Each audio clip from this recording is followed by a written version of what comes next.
Il y a un silence dans la pièce, n'est-ce pas? Un silence que vous avez peut-être longtemps désiré.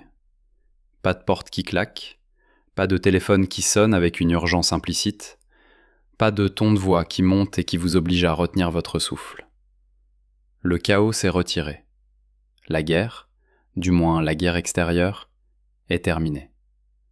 Et pourtant, votre corps ne semble pas le savoir. Votre corps est encore sur le champ de bataille. Votre respiration est courte, logée haut dans la poitrine. Vos épaules sont tendues, légèrement courbées vers l'avant, comme pour vous protéger d'un coup qui ne vient pas. Une partie de votre audition est constamment en alerte, guettant le bruit d'une clé dans la serrure, le grincement d'une marche d'escalier, le changement subtil dans l'atmosphère de la maison qui, autrefois, annonçait l'arrivée de la tempête. Vous êtes assis dans le calme, mais votre système nerveux, lui, est en état de siège. Il attend. Il attend le prochain choc émotionnel.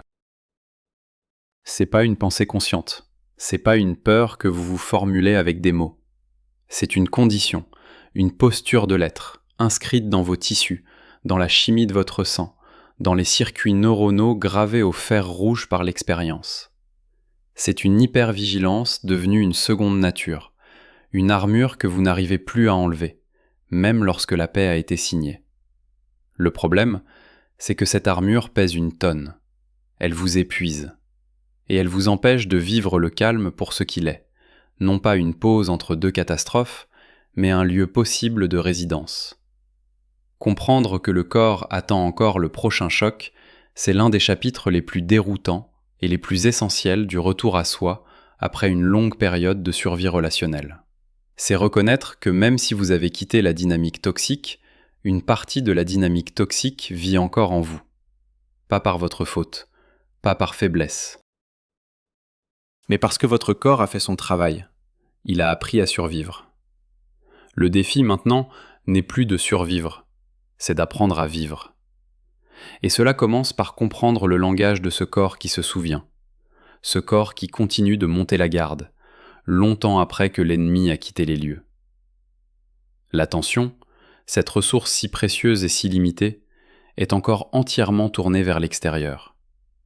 Comme un radar tournant sans fin, elle scanne l'horizon, à la recherche du moindre signe de danger. La question centrale de ce voyage n'est pas de forcer ce radar à s'arrêter, c'est de comprendre son mécanisme, de l'honorer pour le service qu'il vous a rendu, et de commencer, doucement, à réorienter son faisceau. De l'extérieur vers l'intérieur. De « qu'est-ce qu'ils vont faire » à « qu'est-ce que je ressens, ici, maintenant ». C'est le début du chemin qui ramène l'attention vers le centre intérieur. Cette attente du corps n'est pas une abstraction. Elle se manifeste dans des micro-événements quotidiens. Un message lu sans réponse immédiate? Le corps se contracte. Le scénario du pire s'écrit en une fraction de seconde dans votre estomac. Un ami annule un rendez-vous? L'automatisme intérieur murmure « c'est ma faute. J'ai dû dire ou faire quelque chose de mal ». Le silence de votre partenaire dans la pièce d'à côté n'est pas un silence de repos, c'est un silence lourd de reproches potentiels. Un vide que votre système nerveux s'empresse de remplir avec les fantômes du passé. Chaque fois, la réaction physique précède la pensée. Le cœur qui s'emballe, le nœud dans la gorge, la vague de froid ou de chaleur, la tension qui monte dans la nuque. C'est une physiologie de la menace. Votre corps ne fait pas la différence entre un tigre et un silence ambigu. Il a été entraîné à traiter toute incertitude comme un danger mortel. Parce que dans le passé, l'incertitude l'était. Les changements d'humeur imprévisibles, les colères soudaines pour des riens, le passage de l'idéalisation à la dévaluation sans crier gare, tout cela a conditionné votre système à une seule loi, anticiper pour survivre. Être prêt. Toujours. Le coût de cette préparation constante est immense. C'est une dette d'énergie que vous payez chaque jour. C'est l'incapacité de se reposer véritablement, même pendant le sommeil. C'est cette fatigue chronique qui ne part pas, peu importe le nombre d'heures que vous dormez, car une partie de vous est toujours de service. C'est l'incapacité de savourer les moments de joie simples, car une voix intérieure vous avertit que c'est trop beau pour être vrai et qu'il faut se méfier. Cette attente du choc est une forme de loyauté perverse au passé. Le corps reste fidèle au schéma qu'il connaît, même si ce schéma est destructeur. Le calme est un territoire inconnu, et pour un système nerveux entraîné à la survie, l'inconnu est plus effrayant que la souffrance familière. La souffrance, au moins, on sait comment la gérer. On a des stratégies, des réflexes. Le calme, lui, nous laisse nus, sans rôle, sans mission. Et ce vide peut être terrifiant. Il peut être interprété par le corps non pas comme la paix, mais comme l'abandon, comme la mort.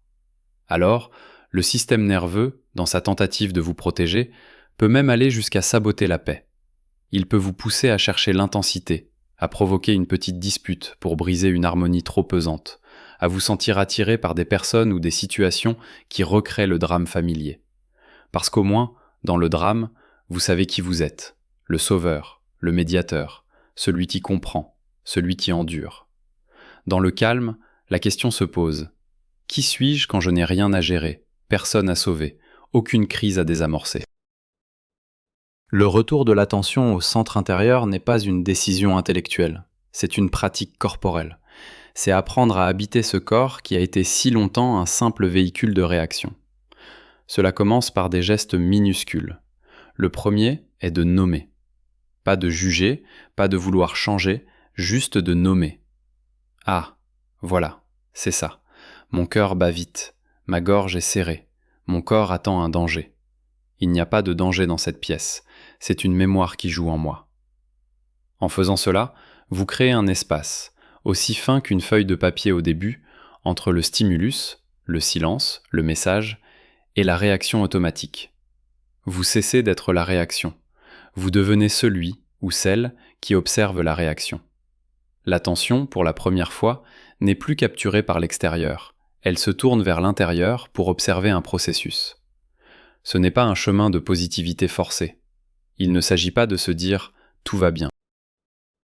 Il s'agit de reconnaître avec une honnêteté radicale « non, tout ne va pas bien en moi en ce moment.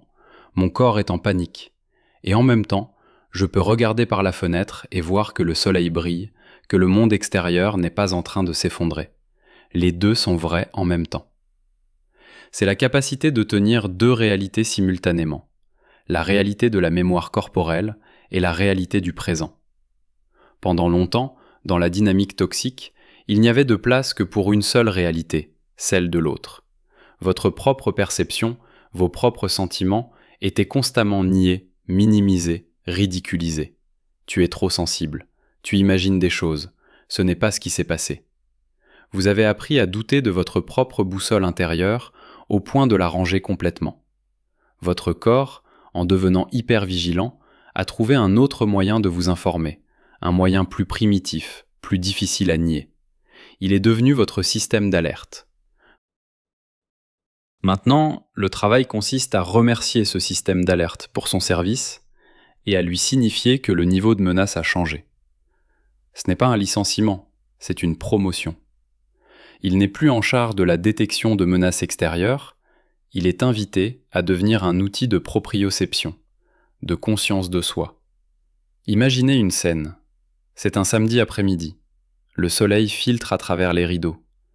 Il n'y a rien à faire, aucune obligation, aucune attente. Vous êtes assis sur le canapé avec un livre. Dans la même pièce, votre partenaire, un ami, ou simplement la solitude est là. Et c'est calme, trop calme. Le silence commence à vibrer. Il n'est plus reposant, il devient assourdissant. Votre esprit commence à tourner. Pourquoi est-il si silencieux? Est-ce qu'il m'en veut? J'ai dû dire quelque chose hier soir. C'était cette blague, j'aurais pas dû. Ou peut-être qu'il est juste fatigué. Mais si c'était plus que ça? Si c'était le début de la fin? Les choses allaient trop bien ces derniers temps, je le savais. Pendant que ces pensées s'enchaînent, votre corps a déjà réagi. Votre estomac s'est noué. Vous avez arrêté de respirer normalement. Une tension s'est installée entre vos omoplates. Le livre sur vos genoux est devenu un accessoire. Vous ne lisez plus les mots. Toute votre énergie est concentrée sur l'autre, sur le décodage de son silence, sur l'anticipation de son prochain mouvement. L'impulsion devient irrésistible. Il faut briser ce silence. Il faut savoir. L'incertitude est une torture. Alors, la phrase sort, presque malgré vous. « Ça va ? T'es sûr que ça va ?» L'autre lève les yeux de son livre, un peu surpris. « Oui, ça va très bien. Je lisais, c'est tout. Pourquoi ?» Et là, le soulagement est minime, mais il est suivi d'une honte subtile. Vous avez encore cédé. Vous avez projeté votre propre anxiété sur un moment de paix et l'avez transformé en un problème à résoudre. Vous avez fait du calme de l'autre une agression personnelle. Votre système nerveux, affamé d'un fixe d'informations, a sacrifié la tranquillité du présent sur l'autel de la réassurance. Ce cycle est épuisant. Et il est au cœur de la condition du corps qui attend le prochain choc. Il ne peut pas croire à la paix. Il la teste, la pique, la provoque, jusqu'à ce qu'elle se brise, juste pour pouvoir dire « je le savais ». Je savais que le calme n'était pas réel. C'est ici que la notion de centre intérieur prend tout son sens. Le centre intérieur n'est pas un lieu de calme parfait et inébranlable. C'est la capacité de rester avec soi-même pendant que la tempête de la réaction automatique se déchaîne à l'intérieur. Dans la scène du samedi après-midi, le retour au centre intérieur ne serait pas de s'interdire de ressentir l'anxiété. Ce serait de la ressentir pleinement. De la nommer. Tiens, l'anxiété du silence est là. Bonjour, toi. Et de choisir de ne pas agir dessus immédiatement. Ce serait de sentir le cœur s'accélérer et de poser une main dessus. De sentir le souffle se bloquer et de décider consciemment d'expirer, lentement. De sentir l'envie de poser la question « ça va ?» et de se dire à la place « je vais attendre 5 minutes ». Je vais juste rester avec cette sensation d'inconfort pendant 5 minutes et voir si elle me tue. Je vais lire une page de mon livre, même si je ne la comprends pas. Dans ces 5 minutes, un univers s'ouvre. C'est l'espace où le choix redevient possible. C'est l'espace où vous commencez à sevrer votre système nerveux de sa dépendance à la réassurance extérieure. Vous lui apprenez, par l'expérience, que l'inconfort de l'incertitude n'est pas mortel, que le silence de l'autre n'est pas toujours une déclaration de guerre. Vous lui offrez une nouvelle donnée. Nous avons survécu à 5 minutes de calme. Rien de terrible n'est arrivé. Ce processus est un entraînement. Il est lent, répétitif et souvent frustrant.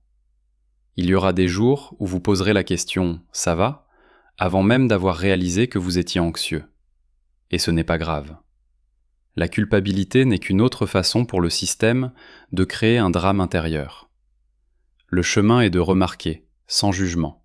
« Ah, j'ai encore fait ça. C'est intéressant. Qu'est-ce qui s'est passé juste avant ?» C'est un travail de détective intérieur. Vous devenez l'archéologue de vos propres réactions. Chaque fois que votre corps se met en état d'alerte, c'est une invitation. Pas une invitation à paniquer, mais une invitation à regarder. Qu'est-ce qui a déclenché ça ? Quelle est l'histoire que je me raconte ? Et quelle est la sensation physique pure si j'enlève l'histoire ? Souvent, ce n'est qu'une vibration, une chaleur, une tension. Une énergie neutre que l'esprit a appris à étiqueter « danger ». La dynamique narcissique, ou toute autre dynamique de chaos relationnel, est un entraîneur expert pour ce genre de conditionnement. Elle fonctionne sur le principe de l'intermittence. Des moments d'une intensité merveilleuse, suivis de périodes de silence glacial, de critique ou de reproche. Le cerveau devient accro non pas à l'amour, mais à l'espoir du retour de l'intensité positive. Le corps, lui, apprend à redouter l'imprévisibilité. Il apprend que l'amour et la douleur viennent du même endroit, souvent en l'espace de quelques heures. Pour s'adapter, il développe une sensibilité extrême aux moindres variations de l'environnement. Le ton d'un « bonjour », la façon dont une porte est fermée, le choix d'un mot plutôt qu'un autre, tout devient un indice. Vous devenez un expert en micro-expression, un sismographe des humeurs de l'autre. C'est une compétence de survie brillante. Mais une fois que vous êtes hors de la zone de danger, Cette compétence devient une malédiction. Elle vous fait voir des menaces partout. C'est la part d'ombre de la personne empathique, de la personne sensible. Cette hypersensibilité n'est pas toujours un don pur. Elle peut être une cicatrice. Une adaptation à un environnement précoce où il était vital de sentir l'humeur des autres pour être en sécurité. La persona de celui qui comprend tout, celui qui sent les choses, peut masquer une anxiété profonde, celle de l'enfant qui devait gérer les émotions des adultes pour s'assurer d'être aimé. Le retour au centre intérieur implique de regarder cette part d'ombre avec compassion. De reconnaître que votre capacité à sentir les autres est peut-être née d'une nécessité douloureuse, et de vous donner la permission, aujourd'hui, en tant qu'adulte, de ne plus être responsable de l'humeur de l'univers. De vous donner le droit de ne pas savoir ce que l'autre pense. De vous donner le droit d'être surpris, et de faire confiance à votre capacité de gérer la surprise, si elle arrive. Le corps qui attend le choc est un corps qui ne fait pas confiance au présent. Il vit dans un futur catastrophique imaginaire, basé sur les archives d'un passé douloureux. Pour le ramener dans le présent, il faut lui donner des ancrages, des choses simples, sensorielles. La sensation de vos pieds sur le sol, la texture du tissu de votre vêtement sous vos doigts, le goût du thé dans votre bouche, le son d'un oiseau à l'extérieur. Ces choses sont des preuves que vous êtes ici, maintenant, que ce moment est réel. Chaque fois que vous portez votre attention sur une sensation présente, vous retirez une goutte d'énergie du moteur de l'anxiété qui tourne à vide. Au début, c'est une goutte, puis deux, puis un petit filet. Et un jour, vous réalisez que le bruit du moteur est moins fort. Il y a une étape de deuil dans ce processus. Le deuil de la personne que vous auriez pu être si vous n'aviez pas eu à développer cette armure. Le deuil des années passées en mode survie. Le deuil de l'illusion que si vous aviez été assez bon, assez compréhensif, assez aimant, vous auriez pu guérir l'autre et la dynamique. C'est un deuil nécessaire, car c'est en acceptant que vous ne pouviez rien faire pour changer le passé que vous libérez enfin l'énergie pour construire un présent différent. Le corps ne désapprend pas du jour au lendemain. Il y aura des rechutes, des moments où un simple mot, un regard, vous replongera dans l'état de panique initial. La différence, c'est que maintenant, vous avez une carte. Vous savez ce qui se passe. Vous pouvez vous dire « Mon système nerveux vient d'être détourné par un pirate de la mémoire. Ce n'est pas la réalité actuelle. » Vous apprenez à devenir votre propre parent sécurisant. La partie adulte de vous apprend à rassurer la partie de vous qui est encore un enfant effrayé, attendant le prochain cri.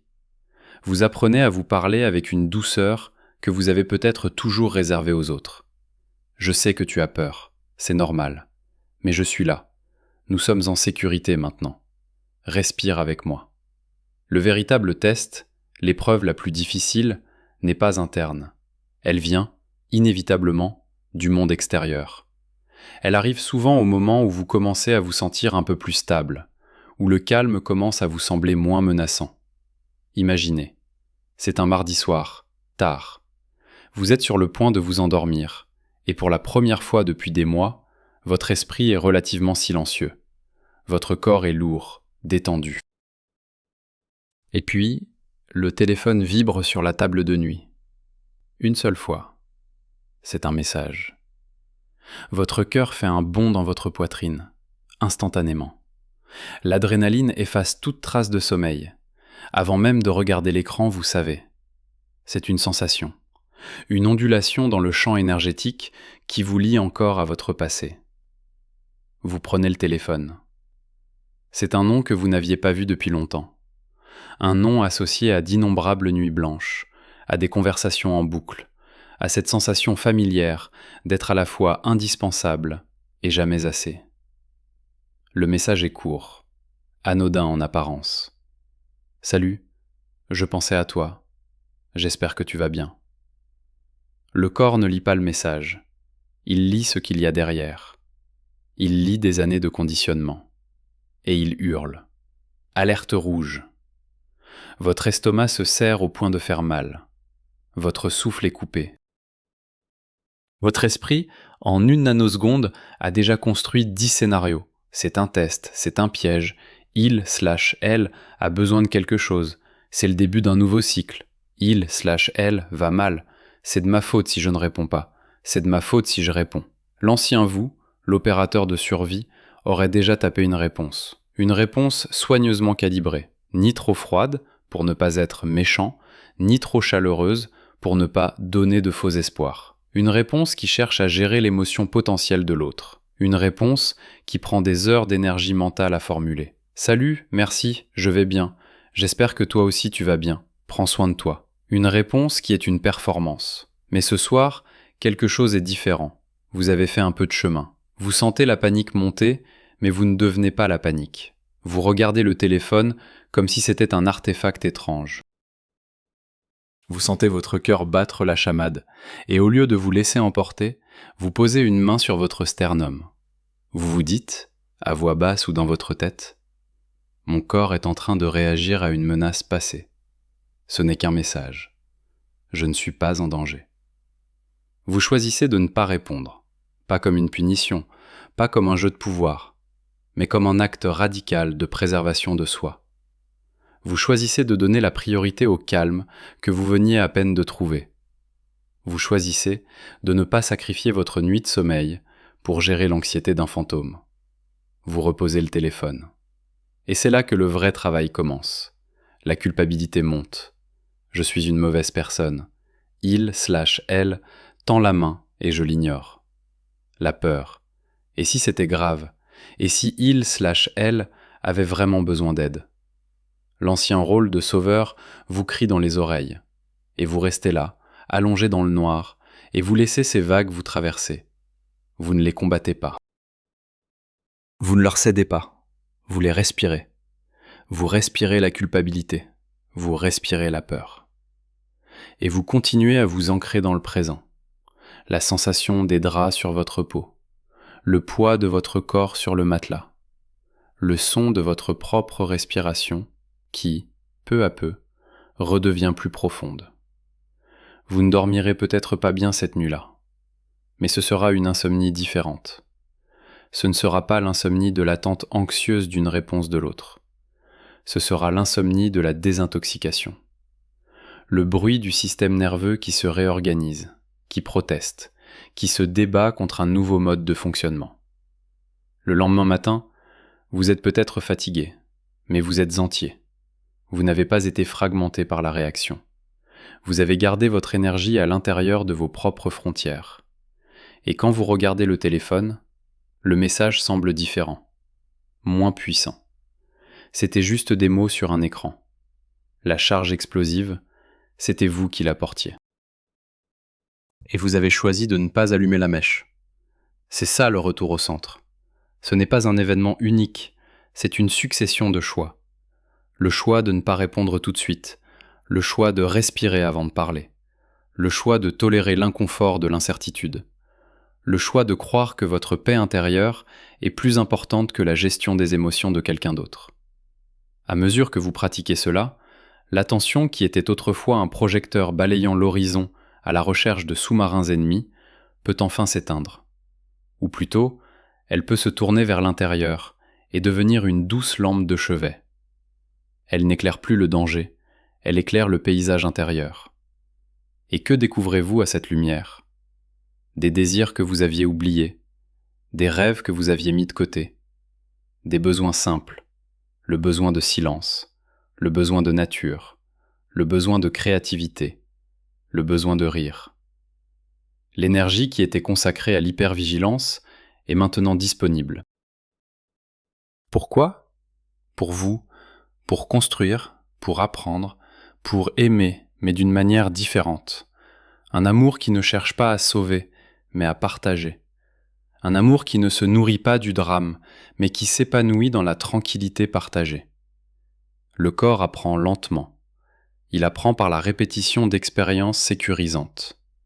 Chaque fois que vous survivez à un moment de calme sans qu'une catastrophe ne se produise, vous lui donnez une nouvelle donnée.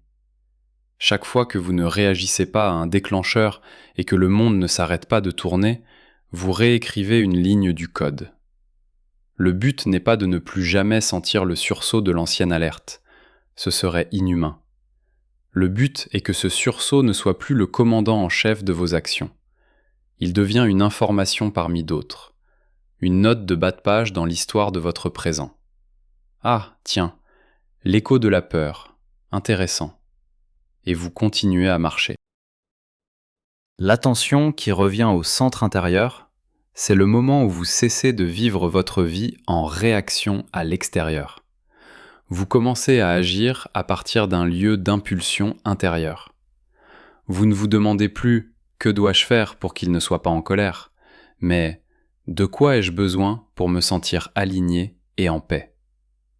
Parfois, les réponses seront les mêmes, mais l'intention derrière changera tout. Vous ne faites plus les choses par peur, mais par choix. Votre générosité ne vient plus d'une obligation de prouver votre valeur, mais d'un surplus authentique. Votre non ne vient plus d'un lieu de colère réactive, mais d'un lieu de clarté et de respect de vos propres limites. Le corps qui attendait le choc apprend à attendre autre chose. Il apprend à attendre le lever du soleil. Il apprend à attendre la sensation de l'eau chaude sur la peau. Il apprend à attendre le plaisir simple d'une conversation où personne n'essaie de gagner. Il apprend que l'absence de tension n'est pas le vide, c'est l'espace. L'espace pour respirer. L'espace pour être. L'espace pour que quelque chose de nouveau, quelque chose qui vient vraiment de vous, puisse enfin émerger. Ce voyage est le vôtre. Il est intime et silencieux. Il ne se voit pas de l'extérieur. Mais vous le sentez. Vous sentez le changement dans la qualité de votre souffle. Vous sentez vos épaules se détendre, millimètre par millimètre, année après année. Vous sentez le moment où le silence cesse d'être une menace pour devenir un ami, un refuge. Ce jour-là, vous savez que vous êtes en train de rentrer à la maison. Non pas dans une maison de briques et de mortier, mais dans la seule maison qui compte vraiment. Votre propre être, enfin habité, enfin en paix. Si vous reconnaissez ce lieu en vous, ce corps qui a si longtemps monté la garde, vous n'avez pas besoin de le raconter. Il suffit peut-être de nommer, pour vous-même, ce que vous aimeriez que ce corps apprenne à attendre à la place du choc. Un mot, un seul. Paix, souffle, espace, ou le vôtre. Un mot qui ne soit pas une commande, mais une invitation douce, pour que votre attention sache enfin où se poser.